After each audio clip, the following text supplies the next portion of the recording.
Hi, I'm George, the Weather Dad, with your weekly planner. And this week promises to be a really yo-yo type weather week because we're going to be warm and then we're going to get very cold and possibly even some snow in some areas. And then we'll see a gradual increase in temperatures and getting more like springtime. But first, here on Monday, it's going to be fairly warm. In fact, almost hot across Texas.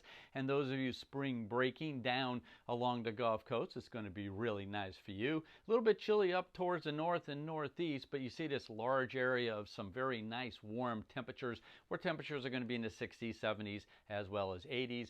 By Tuesday, though, some nice warm temperatures are going to be starting to be suppressed towards the southeast. There's the next frontal system. There's the low sitting over Chicago, the windy city there, and that's going to bring in a big change across the Midwest over the next week or so. Take a look here on Wednesday. It develops really rapidly. It's going to be a monster of a storm. It's going to bring in some very strong winds and some very cold temperatures. Notice, remember all those very warm colors? Well, they're now all the way down towards the southeast. In fact, even down into Florida, you're going to be cooling off just a little bit. But very chilly, unseasonably cold weather will be working its way into the center of the country. Here by Thursday, it even penetrates a little bit further south. Starting to see a nice little warm up there off towards the west.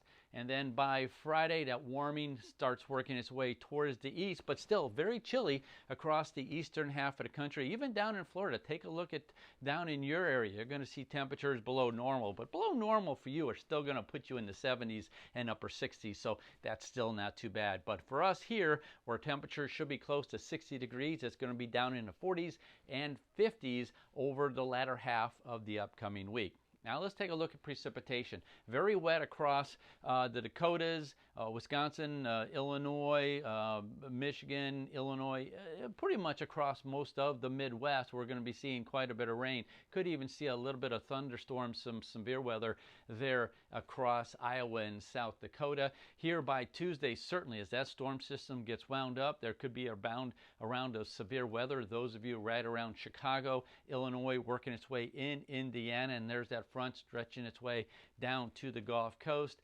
There by Wednesday, take a look what happens. Again, the storm really gets wound up. Severe weather down towards the southeast. You see all these white little dots? That's snow. So temperatures are going to be certainly cold enough for some lake effect snows, and they may make their way down into the Ohio Valley. By Thursday, certainly there's going to be quite a bit of snow showers, very cold, chilly temperatures. In fact, we could be looking at wind chill temperatures right here in the Midwest down in the 20s and 30s, especially along the Ohio Valley, 20s as you work your way up towards Michigan and upstate New York. And again, there could be some significant snowfall there for you. And then by Friday, that system pushes out. We're going to start seeing some moderating temperatures again in the Central Plains. It's going to be fairly dry, and skies will be clearing out here out through Midwest. Notice the showers down around Florida. That's that frontal system that's going to bring some cooler weather for you. And here comes the next bit of energy working its way into the West Coast. This is the one that could be affecting the total solar eclipse for next week. And I have a YouTube video out on that specifically, so make sure you tune into that. But right now, there's going to be quite a bit of precipitation off towards the west. So there you have it. Fairly warm beginning of the week and very chilly with some snow near the end. I'm George, the Weather Dad.